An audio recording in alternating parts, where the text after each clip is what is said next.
G'day legends, I hope that you are having a fantastic day. Now today we're going to talk about something that has been trending all across the mainstream media, across social media, and has had a lot of people in a bit of concern. And we're going to be talking about conscription and draft into the military to fight for your country, maybe to defend or go away on a war far away. And if we look at the climate of the world now, it does seem that a major conflict is closer than it has been for a long time. And with a major conflict, you need massive manpower.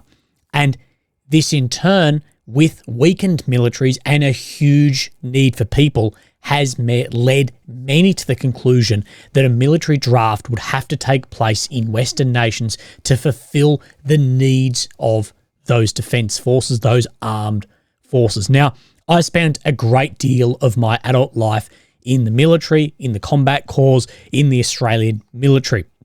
And I've worked a hell of a lot with both the British and the American. So I think I have a fair idea to speak on some parts of this, or at least the feelings soldiers, current serving guys have, as most of my friends are either transitioned out of the military or are still currently serving. And Australia, the United Kingdom, the USA, and a bunch of other nations just cannot keep troops. The retention is horrific, even with retention bonuses, even with promises and carrots dangled. They just cannot keep guys. They cannot get the guys they need, and they can't keep them. And this isn't just being caused by one thing, but nor will it just be fixed by one thing. Some people will say throw money at it. If throwing money at it was the solution, we wouldn't have the problem.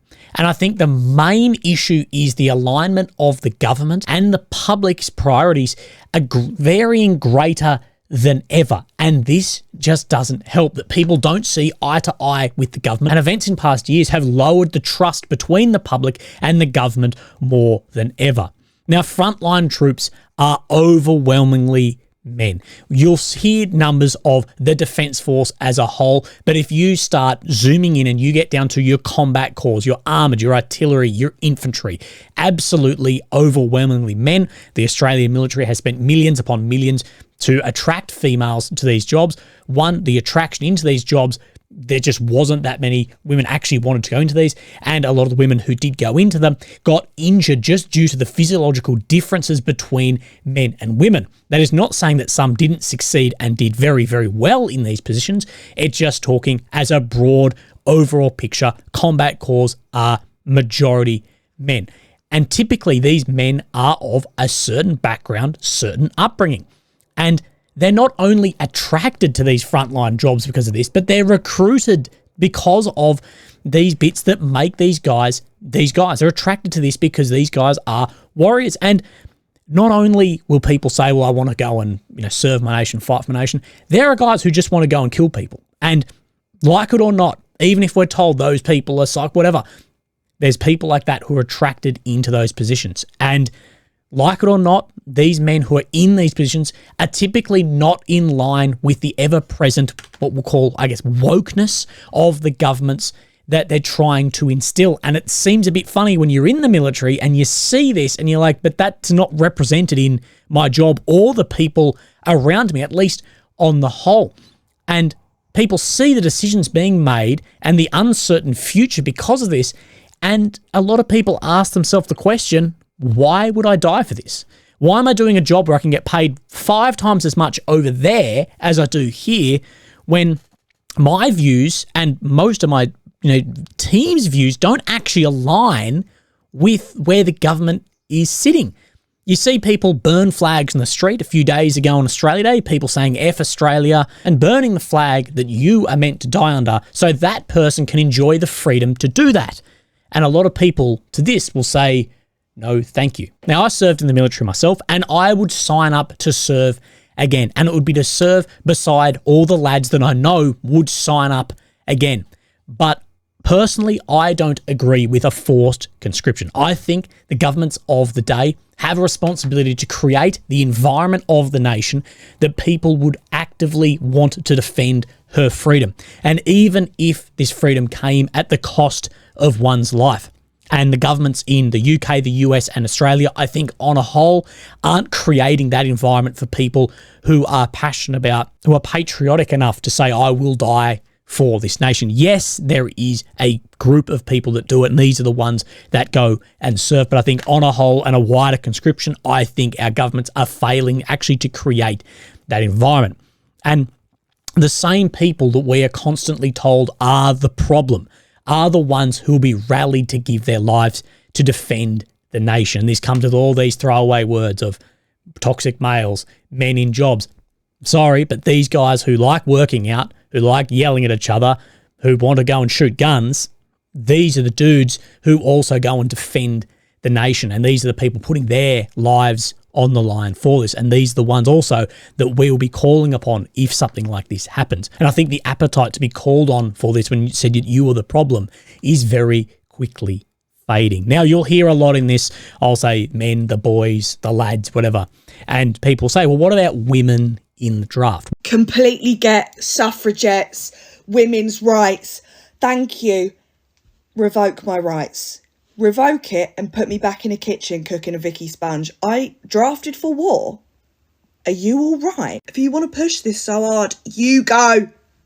You go. Well, I can guarantee all the championing we see of equality at all levels will suddenly disappear when the government has to make a decision on who needs to go and fight. I'm not saying that that is right or wrong. I'm saying that is the way it is. If we saw something of the inequality of what's happening in Ukraine with the women being able to leave en masse, no problems at all the men between 18 and 60 have to stay. If we saw that in reverse, it would be bloody marches in the street every single day. And I'm not saying that this is right or wrong. I think men should go and fight in these combat calls. I think men should volunteer to be in these combat calls if the country needs it also. But don't think that there isn't going to be a quality difference, an inequality when or if this happens, rather than we see this constant fight for equality, especially in positions of power. Of course, there'll always be equal opportunity to join, but I guarantee the equality of outcome in the combat forces will not be the same. Now, this week, this has all really gone everywhere because of a British General, Sir Patrick Saunders, who warned that the Britain's full-time and reserve forces would not be enough for a major conflict. But in defence circles, this has been a concern already for many years. Now, he said, we need an army designed to expand rapidly, to enable the first echelon resource and the second echelon, and train and equip the citizen army that must follow. We will not be immune, and as the pre-war generation, we must similarly prepare, and that is a whole of nation undertaking. Ukraine brutally illustrates that regular armies start wars, citizen armies win them. Within the next 3 years, it must be credible to talk of a British army of 120,000, folding in our reserve and strategic reserve. But this is not enough. Our friends in Eastern and Northern Europe who feel the proximity of the Russian threat more acutely are already acting prudently, laying the foundations for national mobilization. We will talk then about what Sweden is doing as well. As we know, Finland, you have to serve there as well. Now, already Rishi Sunak's spokesman, Max Blaine, had walked back on these claims, saying the government has no intention of introducing conscription. The British military has a proud tradition of being a voluntary force. There are no plans to change that. Engaging in hypothetical wars was not helpful. I'm just going to go on a limb here, though, and say that Rishi isn't going to be called up if the fight is on. The UK in 2006 had 102,000 full-time troops, and now they're down to 74,000. I see it only where I am. The unit I served with, being the 7th Battalion, is being collapsed at the end of the year and re-put in at a 5-7 unit. And one thing I see is that our units, these armies, are not ready for the loss of troops that we would see in a wider war. Just look at the amount of soldiers that are dying in Ukraine and Russia by the hundreds or thousands a day. That is a unit, there's a full unit wiped out. If we had full infantry battalions being wiped out, Australia would last under a fortnight. Now, I'm not saying that's how it would go, but at the numbers we have to fight an extended war, we just do not have that capacity at the moment. And those numbers would need to increase dramatically if a wider war was to unfold. Now, this actually came across a few months ago in some group chats that I'm with from a defense think tank. And this was actually in November. So let's have a look over this and we'll talk about this in length. So here we go. Opinion. At the start of World War I, military recruitment posters stridently announced, Australians, your country needs you. Such dark days may return. Australia's recent Defence Strategic Review warns that the nation faces the prospect of a major conflict in the region that directly threatens our national interest. Of course, this is more so than Europe. This is with China in Australia.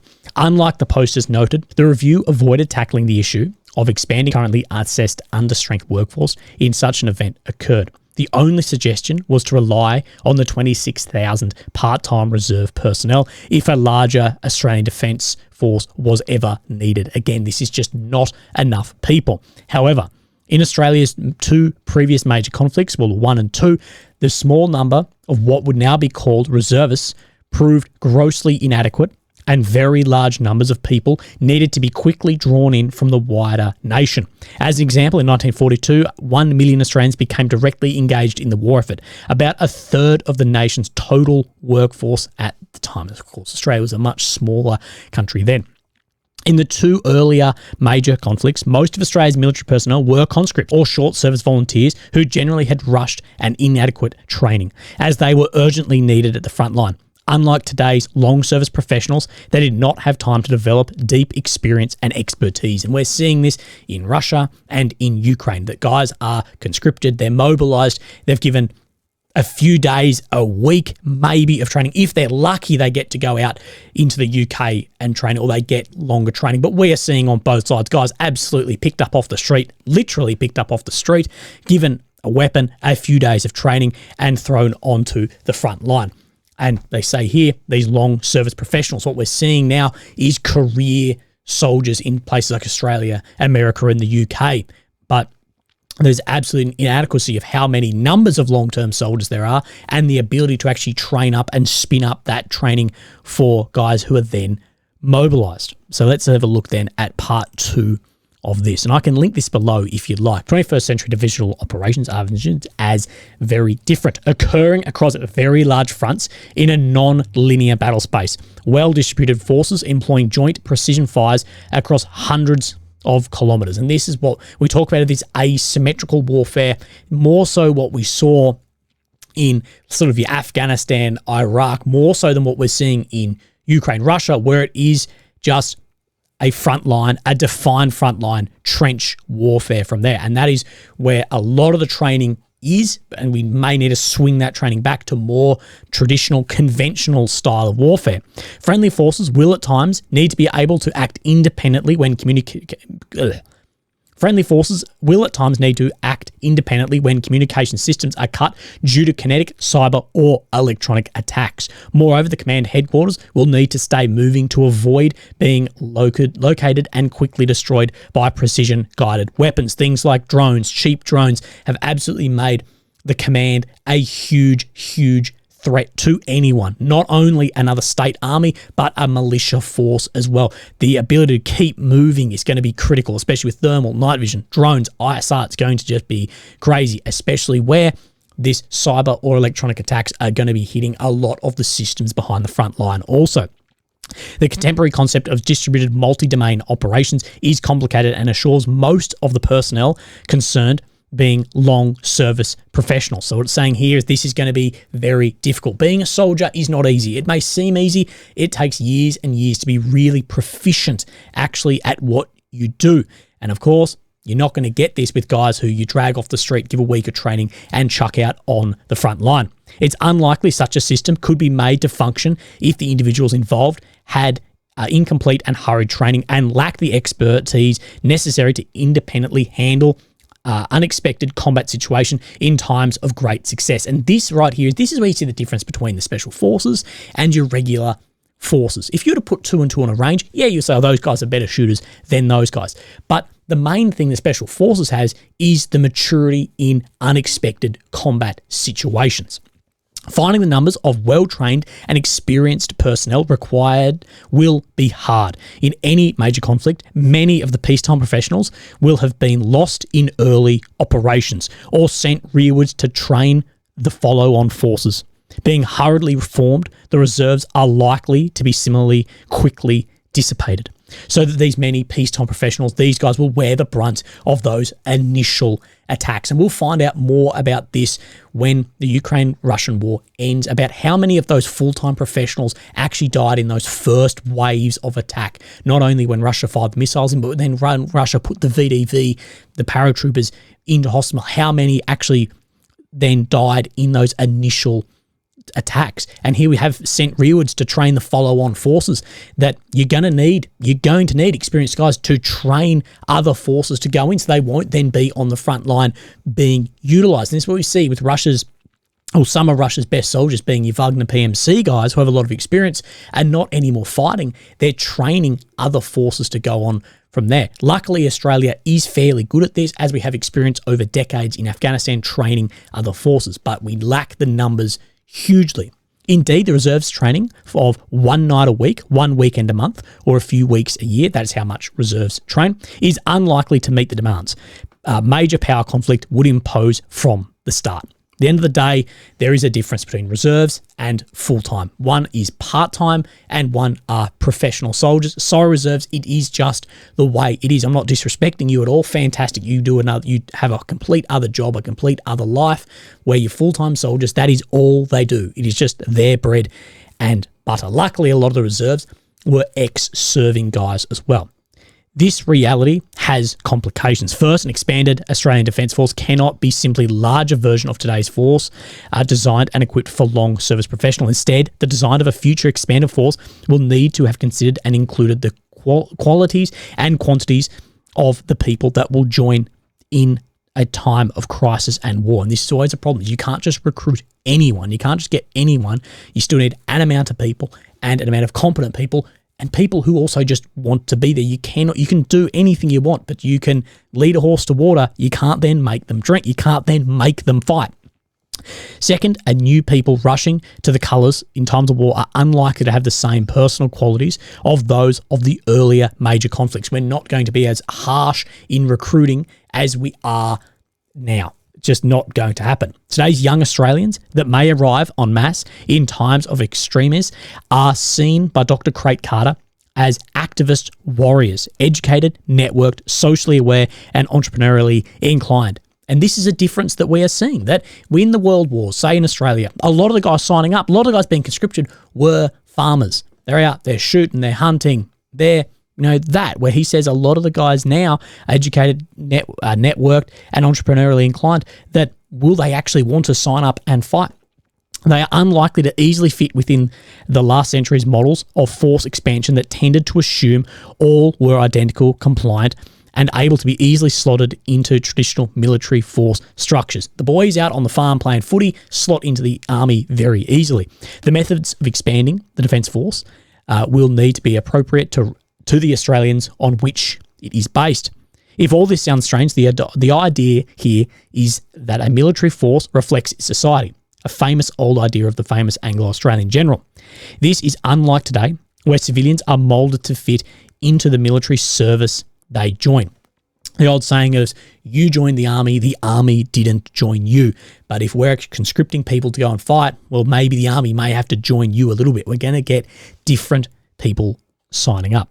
And this is a hard thing to talk about, that people may be put in off the street. And we have some numbers here of how many Britons would be willing to serve in the armed forces if a new world war broke out. Of course, what we're really looking for is not just all. We want to look at the men and the women here. I'd volunteer for military service, 12%, 3%. I would not volunteer but would serve, 27 to 16. I would not volunteer and would refuse to serve if called up. This is the biggest row that we see here, if this is in a new world war, so 32 to 43. Now, if a new world war broke out and the UK was under imminent threat of invasion, which of the following would you do? Still, the largest column here for women is I would not volunteer and would refuse, and the largest here for men is I would not volunteer but would serve if called up. But if you're under imminent threat of invasion, sorry to say, but that is pretty last minute to try and then boost up some numbers and train other soldiers, especially we don't know how those first months, those first days or weeks of war would actually then look. So let's then have a look over this. Now, this has come out over the past 24 hours, maybe 48 hours in Australia, and has a lot of people talking about this, and was made very famous across social media by Jordan Peterson, shared it saying, no bloody way, no matter what. This article by Frank Chung, Australia must consider bringing back conscription as all-out war with Russia looms. Now, does all-out war with Russia loom? In my opinion, no. It's still localized. For Australia, the biggest threat is China. Is China going to do a hot war in Australia? I think unlikely, but at the end of the day, I think the world as a whole is moving further and further towards some major escalation somewhere. I don't know how it looks. I don't know if it will be localized. I don't know if it will be within the country of between political parties like we used to see wars over religion in countries. It'll be interesting to see. But he says Australia must seriously consider reintroducing conscription to boost its troop numbers in the face of a looming all-out war with Russia. Rapidly rising global tensions in Eastern Europe and the Middle East threaten to drag Australia into an orbit of an open confrontation. He added it may be time for Australia to consider another uncomfortable subject, the return of national service. So, of course, serving once you're out of school for an amount of time. Back in 1972, Labor under Gough Whitlam abolished the national service in peacetime, even though it could still be reactivated in times of war. 52 years later, we should be asking ourselves, and Labor under Anthony Albanese, if we should consider reintroducing a form of national service to increase a pool of trained reserves while we still have time. Or should we wait to be dragged into a major conflict and deal with the consequences? Successive Australian governments have recognised the inadequate size of the ADF, with former Prime Minister Scott Morrison pledging a 30% increase to a target of 80,000 personnel by 2024. I do not know how they are going to do that with the amount of people that are just leaving. We may reach that figure, but if they're guys that have just, your absolute massive turnover, you lost all your experience, doesn't really matter. Last year, top secret wargaming exercise conducted for the Albanese government, Defence Review concluded Australia would be fucked if China established a military base in a nearby Pacific nation such as the Solomon Islands. The question of the ADF size came to the fore during Australia's contingencies in Afghanistan and Iraq, both of which required considerable commitments supported by regular rotations of personnel. As the risk of Australia being drawn into a major war increases, we are facing a short window of opportunity to address some of the shortfalls in our defence capability. So, of course, while we have time, we should use that time. That is what then they are saying here. It comes days after similar comments by the European leaders, including former UK Prime Minister Boris Johnson, who used his Daily Mail column on Saturday to pledge to fight in the British Army if war ever breaks out with Russia.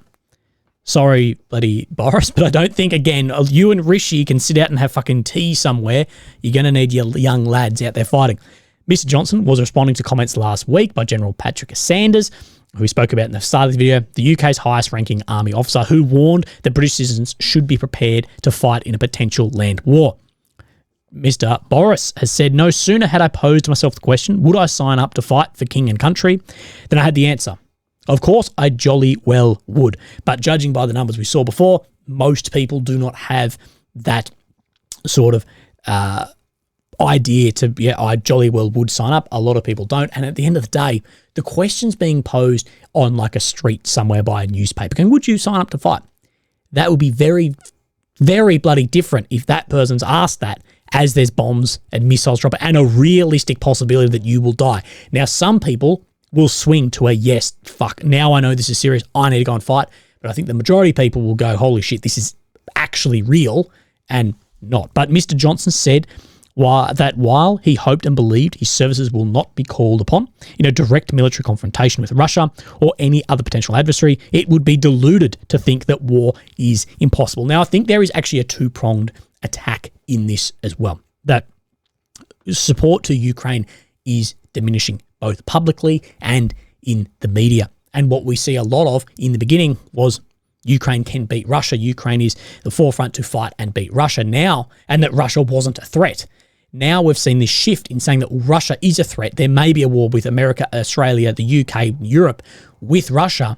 Therefore, we need to fund Ukraine more. And I think that there is, behind this curtain of conscription, there is this idea to get the public more on side going, if you don't want to be conscripted, let's fund Ukraine to get more support on side. I think there is a political tact in this too. History teaches us the best way to preserve the peace is to be vigilant. The best way to deter the aggression of men such as Putin is to be strong. The best way to prevent a war is to prepare for it. And two top defence officials in Sweden, which is set to become part of NATO, they are going to. Turkey put it through. Turkey's getting some F-16s, have also made headlines by urging Swedes to prepare for war. Sweden's military commander-in-chief, General Mikael Biden, later backed his comments, telling the national broadcaster, we need to realise how serious the situation really is and that everyone individually need to prepare themselves mentally. And Sweden, of course, in a very different geographical position than somewhere like Australia is. But at the end of the day, the amount of people you can actually conscript isn't as many as people will think. Most people just look at 18 to 60 and go, yep, they're the men we could send to fight. That is not it. With illness, fitness, age, walk around the street, go for a walk down the street and actually look at who here could actually fight in an incredibly physical, demanding job. And you probably cut out 30 to 50% of people off the back due to prior injury, illness at the time. And of course, there's just going to be people who don't want to fight. People refuse to fight. There's going to be a large percentage of that. And I guess a very much larger percentage now than there was back in the 20th century. And I don't want to be in a pit with someone who doesn't want to bloody fight. And one of the big things we're going to talk about is how unpopular conscription is. We have a number somewhere between 20,000 and 800,000 men illegally left Ukraine to avoid being potentially called up.